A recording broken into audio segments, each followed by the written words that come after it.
Hi friends எல்லாரும் எப்படி இருக்கீங்க? இன்னைக்கு நம்ம என்ன வீடியோ பார்க்க போறோம்னு பார்த்தீங்கன்னா, எங்க கோவிலுக்கு வந்து தீர்த்தம் எடுக்கிறதுக்காக நாங்க வந்து போயிருந்த கோவில் தான் பார்த்தீங்கன்னா, கோபிச்செட்டிப்பாளையம் பக்கத்துல அமைஞ்சிருக்க கொண்டத்து காளியம்மன் கோவிலுங்க. இது வந்து பாரியூர் அப்படிங்கிற ஒரு கிராமத்துல அமைஞ்சிருக்குங்க.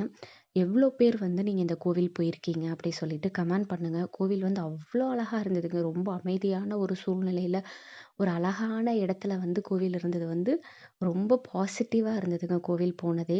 கோவில் சைடுல பார்த்தீங்கன்னா, வாய்க்கால் போயிட்டு இருந்ததுங்க. நாங்க போயிருந்த டைம்ல தண்ணி கம்மியா தாங்க இருந்தது.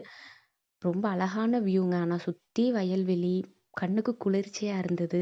அப்பப்போ இந்த மாதிரி இடம்லாம் போகணுங்கிற ஒரு எண்ணம் மனசுக்குள்ள தோணுச்சுங்க. அதுக்கப்புறம் தீர்த்தம்லாம் முத்தரிச்சுட்டு, தீர்த்தம் எடுத்துட்டு, நாங்க கோவில்லாம் சாமி கும்பிட்டுட்டு, அதுக்கப்புறமா அடுத்த கோவில் பார்க்கறதுக்காக கிளம்பிட்டோங்க. தேங்க்ஸ் ஃபார் வாட்சிங்.